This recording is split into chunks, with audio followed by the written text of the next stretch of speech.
ನಿಮಗೆ ಯಾವುದೇ organ damage ಆದರೆ ಕೊನೆಗೆ ಇನ್ವಾಲ್ವ್ ಆಗೋದೇ ಉಸಿರಾಟ. ಸೊ ಎಷ್ಟು ಇಂಪಾರ್ಟೆಂಟ್ ನಾವು ಲಾಂಗ್ ಬ್ರೀತ್ ತಗೊಳ್ಳುವಂಥದ್ದು ಎಷ್ಟು ಇಂಪಾರ್ಟೆಂಟ್, ಎಷ್ಟು ಕ್ಲೀನ್ ಬ್ರೀತ್ ತಗೊಳ್ತಾ ಇದ್ವಿ ಅನ್ನೋದು ಬಹಳ ಮುಖ್ಯ. ಹೆಣ್ಮಕ್ಳು ಕೂಡ ಸಿಗರೇಟ್ ಸೇದಕ್ಕೆ ಶುರುವಾಗಿದ್ದಾರೆ ಈಗ. ಬೆಂಗಳೂರಲ್ಲಿ ಇರೋದೇ 6 ರಿಂದ 7 ಸಿಗರೇಟ್ ಸೇದೋ ಸಮಾನ ಅಂತ. ಆರೋಗ್ಯ ಚೆನ್ನಾಗಿರಬೇಕು ಅಂತಂದ್ರೆ ಎಷ್ಟರ ಮಟ್ಟಿಗೆ ನಾವು ಈಗ ಹೊರಗಡೆ ಸಿಟಿಯಿಂದ ಹೊರಗಡೆ ಆಗಿಂದಾಗೆ ಹೋಗೋದು ಒಳ್ಳೇದು ಅಂತ ಹೇಳ್ತೀರಾ? ಸ್ವಲ್ಪ ನಮಗೆ ಈಗ ಆನ್ಶಿಯಸ್ ಆಯಿತು, ಜಾಸ್ತಿ ಉಸಿರು ತಗೊಳ್ತಾ ಇರ್ತೀವಿ. ಜಾಸ್ತಿ ಉಸಿರು ತಗೊಳ್ಳೋದು ತೊಂದರೆನೇ. ನಾಟ್ ಓನ್ಲಿ ದೊಡ್ಡವರು ಅಂತಲ್ಲ, ಸಣ್ಣ ಸಣ್ಣ ಮಕ್ಕಳಿಗೂ ಕೂಡ ಇವತ್ತು ಉಸಿರಾಟದ ಸಮಸ್ಯೆ. ಈ ಅಸ್ತಮಾ ಅಥವಾ ಅಲರ್ಜಿ ಒಂದು ಒಳ್ಳೆ ತೊಂದರೆ ಅಂತ ಹೇಳ್ತೀವಿ. ಈಗ ರೋಗ ನಿರೋಧಕ ಶಕ್ತಿ ಅದು ಉತ್ಪನ್ನ ಆಗಬೇಕು, ಉತ್ಪನ್ನ ಆಗಕ್ಕೆ ಇನ್ಫೆಕ್ಷನ್ ಬೇಕು, ಬಟ್ ಇನ್ಫೆಕ್ಷನ್ ಇಲ್ಲ. ನೀವು ಸಣ್ಣ ಆಗ್ಬೇಕಲ್ವಾ? ಅದು ಒಂದು ಉತ್ತಮ ಆಹಾರದಿಂದ ಸಣ್ಣ ಆಗ್ಬೇಕಲ್ವಾ? ಪ್ರತಿದಿನ ನಮ್ಮ ಜೀನಿ ಸ್ಲಿಮ್ ನ ಯೂಸ್ ಮಾಡಿ ಯಾವುದೇ ಸೈಡ್ ಎಫೆಕ್ಟ್ ಇಲ್ದಂಗೆ ನೀವು ಸಣ್ಣ ಆಗ್ತೀರಾ. ಎಷ್ಟು ಇಂಪಾರ್ಟೆಂಟ್ ನಮಗೆ ಶ್ವಾಸಕೋಶ, ಲಂಗ್ಸ್ ಆರೋಗ್ಯವಾಗಿರುವಂಥದ್ದು ಅಂತ ಎಷ್ಟು ಇಂಪಾರ್ಟೆಂಟ್ ಆಗುತ್ತೆ ಅಂತ ಲೈಫಲ್ಲಿ? ಲಂಗ್ಸ್ ಎಷ್ಟು ಮುಖ್ಯ ಅಂತ ಹೇಳಿದ್ರೆ, ನಿಮ್ಗೆ ಯಾವುದೇ ಆರ್ಗನ್ ಡ್ಯಾಮೇಜ್ ಆದ್ರೆ ಕೊನೆಗೆ ಇನ್ವಾಲ್ವ್ ಆಗೋದೇ ಉಸಿರಾಟ. ಸೊ ಕಿಡ್ನಿ ಡ್ಯಾಮೇಜ್ ಆದ್ರೂ ಕೊನೆಗೆ ಎಂಡ್ ಆಗೋದು ಉಸಿರಾಟ ಸಮಸ್ಯೆಯಿಂದ, ಹಾರ್ಟ್ ಪ್ರಾಬ್ಲಮ್ ಆದ್ರೂ ಉಸಿರಾಟ ಸಮಸ್ಯೆಯಿಂದ, ಲಿವರ್ ತೊಂದರೆ ಆದ್ರೂ ಕೂಡ ಉಸಿರಾಟದ ಸಮಸ್ಯೆ. ಇಷ್ಟು ಇಂಪಾರ್ಟೆಂಟ್ ಈ ಲಂಗ್ಸ್ ಅನ್ನೋದು. ಈಗ ನಾನು ನಿಮ್ಗೆ ಒಂದು ಸ್ಮಾಲ್ ಎಕ್ಸಸೈಸ್ ಹೇಳ್ತೀನಿ, ಮಾಡಿ. ಒಂದ್ಸಲ ಜೋರಾಗಿ ಉಸಿರು ತಗೊಳ್ಳಿ, ಸ್ವಲ್ಪ ಬಿಡಿ, ಪೂರ ಉಸಿರು ಬಿಡಬೇಡಿ, ಸ್ವಲ್ಪ ಬಿಡಿ, ತಿರ್ಗಾ ಮತ್ತೆ ಉಸಿರು ತಗೊಳ್ಳಿ, ಉಸಿರು ತಗೊಳ್ಳಿ, ಸ್ವಲ್ಪ ಬಿಡಿ, ಮತ್ತೆ ಉಸಿರು ತಗೊಳ್ಳಿ, ಸ್ವಲ್ಪ ಬಿಡಬೇಕು, ಮೊದಲಿಗಿಂತ ಕಮ್ಮಿ ಬಿಡಬೇಕು. ಉಸಿರಾಡ್ಲಿಕ್ಕೆ ಆಗ್ತಾ ಇದೆಯಾ? ಸ್ವಲ್ಪ ಹಿಡ್ದಿಡ್ತಾ ಅಂದ್ರೆ ನಾವು ಕಂಪ್ಲೀಟ್ ಆಗಿ ಉಸಿರು ತಗೊಂಡು ಉಸಿರು ಬಿಡಬೇಕು. ಇದನ್ನ ಪ್ರತಿ ಕ್ಷಣ ಪ್ರತಿ ನಿಮಿಷನೂ ನಮ್ಮ ಶ್ವಾಸಕೋಶ ಮಾಡ್ತಾ ಇದೆ. ಅದು ನಮಗೆ ಗಮನ ಇಲ್ದಂಗೆ ನಾವು ಅದನ್ನು ಮಾಡ್ತಾ ಇರುವಂಥದ್ದು. ಸೊ ಅಷ್ಟು ಮುಖ್ಯ ಈ ಲಂಗ್ಸ್ ಅನ್ನುವಂಥದ್ದು.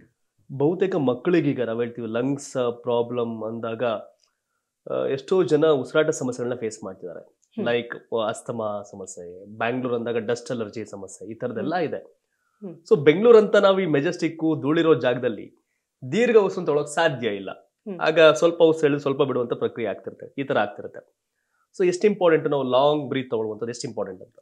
ಸೊ ಲಾಂಗ್ ಬ್ರೀತ್ ತಗೊಳ್ಬೇಕು ಅನ್ನೋದೇನು ಇಂಪಾರ್ಟೆಂಟ್ ಇಲ್ಲ. ನಾವು ಆರಾಮಾಗಿ ಎಷ್ಟು ನಮ್ಮ ಬಾಡಿ ತಕ್ಕಂಗೆ ಉಸಿರಾಡ್ತಿದೀವಲ್ಲ ಅಷ್ಟೇ ಸಫಿಶಿಯಂಟ್ ಆಗಿರುತ್ತೆ. ಬಟ್ ಎಷ್ಟು ಕ್ಲೀನ್ ಬ್ರೀತ್ ತಗೊಳ್ತಾ ಇದೀವಿ ಅನ್ನೋದು ಬಹಳ ಮುಖ್ಯ ಆಗುತ್ತೆ. ಸೊ ನೀವು ಹೇಳಿದ್ರಿ ಬೆಂಗಳೂರಲ್ಲಿ ಶ್ವಾಸಕೋಶ ಸಮಸ್ಯೆ ಕಾಣ್ತಾ ಇದೆ ಅಂತ. ಮೇಜರ್ಲಿ ಕಾಣ್ತಾ ಇರೋದು ಪೊಲ್ಯೂಷನ್ ಇಂದ. ಸೊ ರೀಸೆಂಟ್ ಸ್ಟಡೀಸ್ಗಳು ಹೇಳ್ತಾ ಇವೆ, ಬೆಂಗಳೂರಲ್ಲಿ ಇರೋದೇ 6 ರಿಂದ 7 ಸಿಗರೇಟ್ ಸೇದೋ ಸಮಾನ ಅಂತ. ಅಂದ್ರೆ ನಾವು ಸ್ಮೋಕ್ ಮಾಡದೇ ಇದ್ರು ಕೂಡ ಇಲ್ಲಿ ಸ್ಮೋಕ್ ಮಾಡ್ತೀವಿ. ನಾವು ಸಿಗರೇಟ್ ಸೇದ್ದೇ ಇದ್ರು, ನಾನ್ ಸೇದಲ್ಲ, ಸೇದ್ದೇ ಇದ್ರು ಬೆಂಗಳೂರಲ್ಲಿ ಜೀವನ ಮಾಡಿದ್ರೆ ನಾನು ದಿನಕ್ಕೆ 6 ಸಿಗರೇಟ್ ಸೇದ್ತಾ ಇದ್ದೀರಿ, ಅಷ್ಟು ಹಾಳಾಗಿದೆ, ಅಷ್ಟು ಹಾಳಾಗಿದೆ. ಸೊ ತಿರ್ಗಾ ಮತ್ತೆ ನಾವು ಅದೇ ರೋಡ್ ಸೈಡ್ ಹೋಗಿ ಜಾಗಿಂಗ್ ಮಾಡ್ತೀವಿ, ಅಥವಾ ಇನ್ನೊಂದ್ ಕಡೆ ಹೋಗಿ ಪ್ರಾಣಾಯಾಮ ಎಲ್ಲ ಮಾಡ್ತಿದೀವಿ. ಅಂದ್ರೆ ಆ ಪೊಲ್ಯೂಟೆಡ್ ಏರ್ನ ಇನ್ನೂ ಜಾಸ್ತಿ ತಗೊಳ್ತಾ ಇದ್ದೀವಿ. That means we are smoking more. So ಉಸಿರು ಜೋರಾಗಿ ತಗೊಂಡು ಉಸಿರು ಜೋರಾಗಿ ಯಾವಾಗಲೂ ನಾವು ಕಾನ್ಷಿಯಸ್ನೆಸ್ ಇಂದ ಬಿಡ್ತಾ ಇದೀವಿ ಅಂದ ತಕ್ಷಣ ನಮ್ಮ ರೆಸ್ಪಿರೇಟರಿ ಹೆಲ್ತ್ ಇಂಪ್ರೂವ್ ಆಗೋದಿಲ್ಲ. It's always the clean air.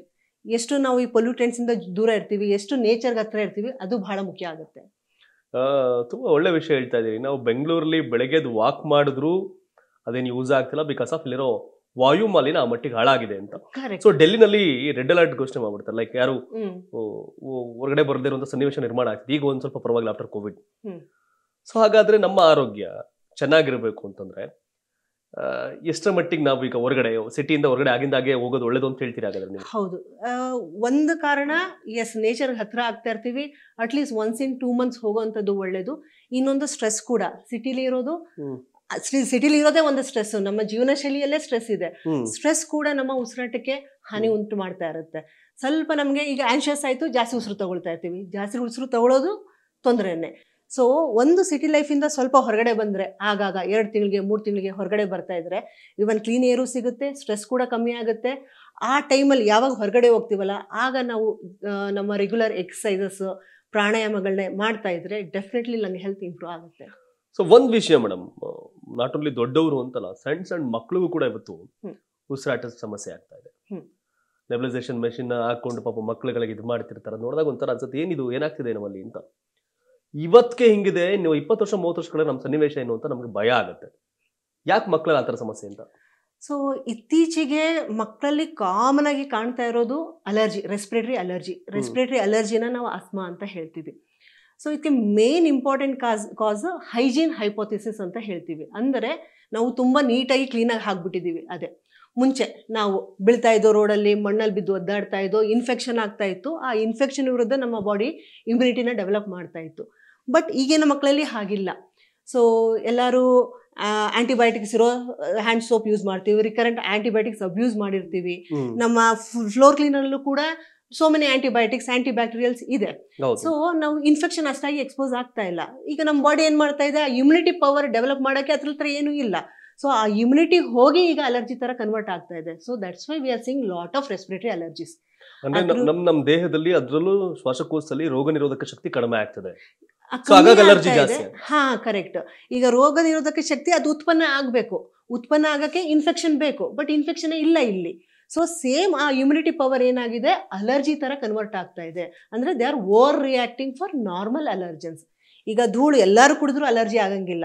ಕೆಲವು ವ್ಯಕ್ತಿಯಲ್ಲಿ ಅದು ಓವರ್ ರಿಯಾಕ್ಟ್ ಆಗ್ತಾ ಇರುತ್ತೆ because they are not expose to infection and they have lot of immunity in our body. It is waiting for some triggers. ಈ ತರ trigger ಆಗ್ತಾ ಇದೆ. ಸೊ ಇದು ಒಂದು ಕಾರಣ ಅಷ್ಟೇ. ಬಟ್ ಅದ್ರ ಜೊತೆಗೆ ಸುತ್ತಮುತ್ತಲಿನ ಪೊಲ್ಯೂಷನ್ಸ್, ನೆಕ್ಸ್ಟು ಪೇರೆಂಟ್ಸ್ ಅಲ್ಲಿ ಸ್ಮೋಕ್ ಮಾಡ್ತಾ ಇರ್ತಾರೆ, ಮಕ್ಳು ಮುಂದೆನೂ ಸ್ಮೋಕ್ ಮಾಡ್ತಾ ಇರ್ತಾರೆ. ಹಂಗಿದ್ದಾಗ ನಮ್ಮ ಎಪಿಥೀಲಿಯಂ ಬ್ರೀಚ್ ಆಗುತ್ತೆ. ಸ್ಕಿನ್ ಇರಬಹುದು, ನಮ್ಮ ಬಾಯಿ ಮೂಗಲಿರೋ ಮ್ಯೂಕಸ್ ಇರ್ಬೋದು, ಇದು ಬ್ರೀಚ್ ಆಗುತ್ತೆ.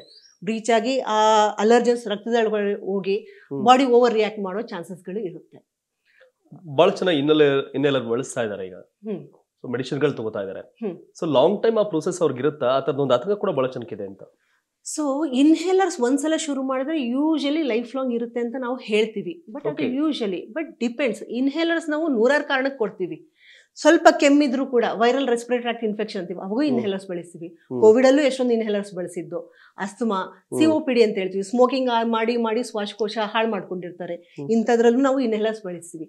ಸೊ ಯಾವ ಕಾರಣದಿಂದ ನಾವು ಇನ್ಹೇಲರ್ಸ್ ಬಳಸ್ತಾ ಇದ್ದೀವಿ ಅನ್ನೋದ್ರ ಮೇಲೆ ಅದನ್ನ ಎಷ್ಟು ದಿನ ಕಂಟಿನ್ಯೂ ಮಾಡಬೇಕು ಅನ್ನೋದು ಡಿಸೈಡ್ ಮಾಡ್ಕೊಳ್ತೀವಿ.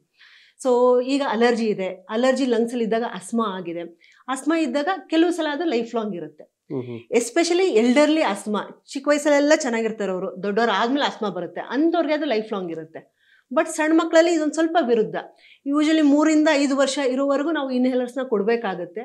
ಯಾವಾಗ ಅವ್ರು ಬೆಳೀತಾ ಇರ್ತಾರೆ, ಮೂಗು, ಗಂಟ್ಲು, ಶ್ವಾಸಕೋಶ ಎಲ್ಲ ದೊಡ್ಡದಾಗ್ತಾ ಇರುತ್ತೆ, ಹಾಗೂ ಹಾರ್ಮೋನ್ಸ್ ಕೂಡ ವ್ಯತ್ಯಾಸ ಆಗ್ತಾ ಇರುತ್ತೆ. ಹಂಗಿದ್ದಾಗ ಅವ್ರಿಗೆ ಅಸ್ಮಾ ಕಾಯಿಲೆ ಹೊರಟೋಗ್ಬಿಡ್ಬೋದು ಅವರಿಂದ. 5 ವರ್ಷ ನಂತರ ಮಕ್ಳಿಗೆ ಬೇಕಾದ ಸಮಸ್ಯೆ ಕ್ಲಿಯರ್ ಆಗ್ಬೋದು.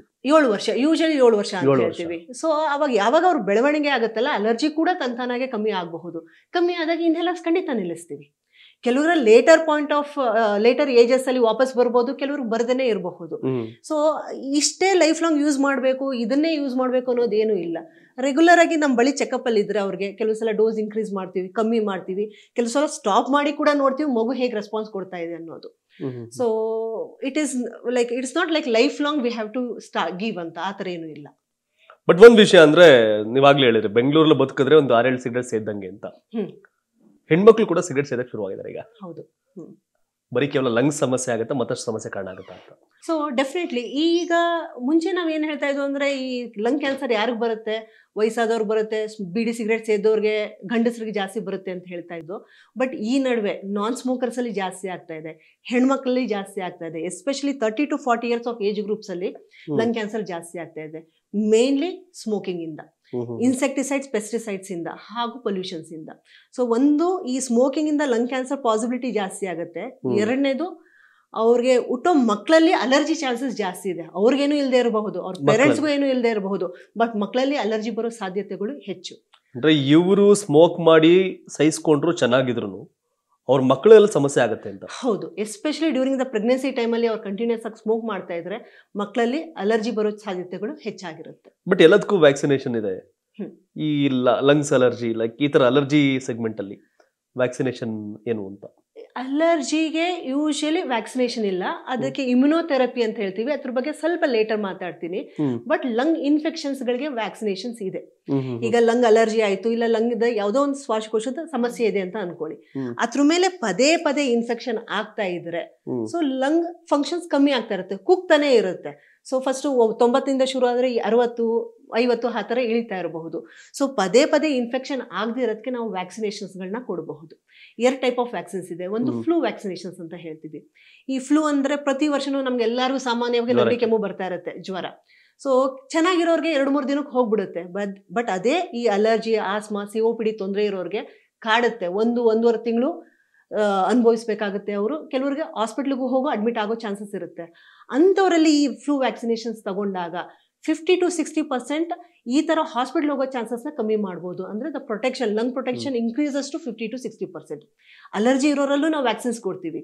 ಸೊ ಈ ವ್ಯಾಕ್ಸಿನ್ ಕೊಟ್ಟಾಗ ಅಲರ್ಜಿ ಕಮ್ಮಿ ಆಗೋದಿಲ್ಲ, ಬಟ್ ಪದೇ ಪದೇ ಆಗೋ ಇನ್ಫೆಕ್ಷನ್ ಕಮ್ಮಿ ಆಗುತ್ತೆ. ಸೊ ಅಲರ್ಜಿ ಜಾಸ್ತಿ ಆಗೋದನ್ನ ತಡೆಗಟ್ಟಬಹುದು. ಇನ್ನೊಂದು ನ್ಯೂಮೋಕಾಕಲ್ ವ್ಯಾಕ್ಸಿನೇಷನ್. ಇದು ಲಂಗ್ಸ್ ಬ್ಯಾಕ್ಟೀರಿಯಾ ಇನ್ಫೆಕ್ಷನ್ ಆಗಿ ಯೂಶಲಿ ಐಸಿಯುಗೆ ಹೋದ್ರು ಕಫ ಕಟ್ಕೊಂಡ್ಬಿಟ್ಟಿದೆ ಅಂತ ಹೇಳ್ತಾರಲ್ಲ, ಅದು ನ್ಯೂಮೋನಿಯಾ ಅನ್ನೋದು. ಸೊ ಇದ್ರ ವಿರುದ್ಧನೂ ಕೂಡ ನಾವು ವ್ಯಾಕ್ಸಿನೇಷನ್ಸ್ನ ಕೊಡಬೇಕಾಗುತ್ತೆ. ಸೊ ಯೂಶಲಿ ನ್ಯೂಮೋಕಾಕಲ್ ವ್ಯಾಕ್ಸಿನೇಷನ್ 2 ಇರುತ್ತೆ, ಈ ವರ್ಷ ಒಂದು, ನೆಕ್ಸ್ಟ್ ವರ್ಷ ಒಂದು. ಎಲ್ಡರ್ಲೀಸ್ ಅಲ್ಲಿ ರೆಗ್ಯುಲರ್ ಆಗಿ ಕೊಡ್ತಾ ಇರ್ತೀವಿ. ಫ್ಲೂ ವ್ಯಾಕ್ಸಿನೇಷನ್ ಅನ್ನೋದು ಪ್ರತಿ ವರ್ಷನೂ ತಗೊಳ್ಬೇಕಾಗುತ್ತೆ, ಯಾಕಂದ್ರೆ ಪ್ರತಿ ವರ್ಷನೂ ಆ ಸ್ಟ್ರೈನ್ ಚೇಂಜ್ ಆಗ್ತಿರುತ್ತೆ. ಸೊ ನೀವು ಕೇಳಿದ್ರಿ ಅಲ್ಲ, ಕೋವಿಡ್ ಸ್ಟ್ರೈನ್ ಚೇಂಜ್ ಆಯಿತು, 3ನೇ ವರ್ಷ ಬಂದಾಗ ಇನ್ನೊಂದ್ಸಲ ಆಯಿತು. ಸೊ ಬಂದಾಗ ಸಿವಿಯರಿಟಿ ಕಮ್ಮಿ ಆಗ್ತಿರುತ್ತೆ ಅಥವಾ ಜಾಸ್ತಿ ಆಗ್ತಿರುತ್ತೆ. ಸೇಮ್ ಥಿಂಗ್ ಫ್ಲೂಲ್ಲೂ ಆಗ್ತಾ ಇರುತ್ತೆ. ಅದಕ್ಕೋಸ್ಕರ ಪ್ರತಿ ವರ್ಷನೂ ನಾವು ಫ್ಲೂ ವ್ಯಾಕ್ಸಿನೇಷನ್ಸ್ ತಗೊಳ್ಳೋದ್ರಿಂದ ಈ ಶ್ವಾಸಕೋಶ ಸಮಸ್ಯೆನ 50 to 60% ಕಮ್ಮಿ ಮಾಡಬಹುದು. ಬಟ್ ಒಂದು ವಿಷಯ ಅಂತಂದ್ರೆ, ನೀವಾಗಲೇ ಹೇಳಿದ್ರೆ ವ್ಯಾಕ್ಸಿನೇಷನ್ ಕೂಡ ಇದೆ, ಹಿಂಗೆ ತಗೊಂಡು ಹಿಂಗಾಗುತ್ತೆ ಅಂತ. ಬಟ್ ಪದೇ ಪದೇ ಸಮಸ್ಯೆಗೆ ಇದಾಗೋರು ಏನಾಗ್ತಾರೆ, ಟ್ರೀಟ್ಮೆಂಟ್ ಅಂತ ಗೊತ್ತಲ್ಲ, ಅವರೇ ಇದು ಅಸ್ತಮಾ ಒಂದೊಂದು ಅಸಲಿನ ಟ್ಯಾಬ್ಲೆಟ್ ತಗೊಂಡ್ಬಿಡ್ತಾರೆ, ಜನರಲ್ ಮೆಡಿಸಿನ್ ತಗೊಳ್ತಾ ಹೋಗ್ತಿರ್ತಾರೆ. ಬಟ್ ಎಲ್ಲಿವರೆಗೆ ಇದು ಇದಾಗುತ್ತೆ, ನಂತರ ಓವರ್ ರಿಯಾಕ್ಟ್ ಯಾವಾಗ ಆಗುತ್ತೆ ಅಂತ ಅವರೆಲ್ಲರಿಗೂ. ಸೊ ಈ ಅಸ್ತಮಾ ಅಥವಾ ಅಲರ್ಜಿ ಒಂದು ಒಳ್ಳೆ ತೊಂದರೆ ಅಂತ ಹೇಳ್ತೀನಿ, ಅದು ಒಳ್ಳೆ ತೊಂದರೆ ಅಂತಾನೆ ಹೇಳ್ತೀನಿ. ಯಾಕಂದ್ರೆ ಅದು ಕಾಯಿಲೆ ತರ ಅಲ್ಲ. ನಾವು ಅದನ್ನ ಚೆನ್ನಾಗಿ ಕಂಟ್ರೋಲ್ ಮಾಡಿ ಇಟ್ಕೊಂಡ್ರೆ ಚೆನ್ನಾಗಿ ನಮ್ಮ ಅಂಡರೇ ಕಂಟ್ರೋಲ್ ಆಗಿರುತ್ತೆ. ಒಂದ್ಸಲ ಬಿಟ್ರೆ ಅದನ್ನ ನಮ್ಮನ್ನ ಕಂಟ್ರೋಲ್ ಮಾಡ್ಲಿಕ್ಕೆ ಶುರು ಆಗುತ್ತೆ. ಹಾಗೂ ಇದು ಪ್ರೋಗ್ರೆಸ್ ಆಗೋದು ಬಹಳ ವರ್ಷ ತಗೊಳುತ್ತೆ. ಸೊ ಯೂಶಲಿ ಬೇರೆ ಕಾಯಿಲೆ ಆದರೆ 1 ತಿಂಗಳು 2 ತಿಂಗಳೇ ಜಾಸ್ತಿ ಆಗುತ್ತೆ. ಇದು 5 ವರ್ಷ ತಗೊಳ್ಬೋದು, 15 ವರ್ಷ ತಗೊಳ್ಬೋದು, ಕೆಲವು ಸಲ 25 ವರ್ಷನೂ ತಗೊಳ್ಬಹುದು. ಸೊ ಯಾವಾಗ ಅವ್ರಿಗೆ ಈ ಅಸ್ತಕೈಂಡನೋ ಮಾತ್ರೆ ರೆಗ್ಯುಲರ್ ಆಗಿ ತಗೊಳ್ತಾ ಇರ್ತಾರೆ, ಆ ಫ್ರೀಕ್ವೆನ್ಸಿ ಅವ್ರಿಗೆ ಗೊತ್ತಾಗುತ್ತೆ. ಮೊದಲು 1 ತಿಂಗಳಿಗೆ ಒಂದು ತಗೊಳ್ತಾ ಇದೆ, ಇವಾಗ ವಾರಕ್ಕೊಂದು ಬಂದಿದ್ದೀನಿ. ಇನ್ಹೇಲರ್ಸ್ ಯಾವಾಗಲಾರು ಒಂದ್ಸಲ ತಗೊಳ್ತಿದೆ, ಈಗ 3 ತಿಂಗಳಿಗೆ ಒಂದ್ಸಲ ಕ್ಯಾನಿಸ್ಟರ್ ಖಾಲಿ ಆಗ್ತಾ ಇದೆ, ಅವ್ರಿಗೆ ರಿಯಲೈಸ್ ಆಗುತ್ತೆ. ಬಟ್ ಈ ಪ್ರೋಗ್ರೆಸ್ ಆಗೋದು ಡಿಪೆಂಡ್ಸ್. ಕೆಲವರು 2 ವರ್ಷಕ್ಕೆ ಪ್ರೋಗ್ರೆಸ್ ಆಗ್ಬೋದು. ನೀವು ಸಣ್ಣ ಆಗ್ಬೇಕಲ್ವಾ, ಅದು ಒಂದು ಉತ್ತಮ ಆಹಾರದಿಂದ ಸಣ್ಣ ಆಗ್ಬೇಕಲ್ವಾ. ಪ್ರತಿದಿನ ನಮ್ಮ ಜೀನಿ ಸ್ಲಿಮ್ ನ ಯೂಸ್ ಮಾಡಿ ಯಾವುದೇ ಸೈಡ್ ಎಫೆಕ್ಟ್ ಇಲ್ದಂಗೆ ನೀವು ಸಣ್ಣ ಆಗ್ತೀರಾ.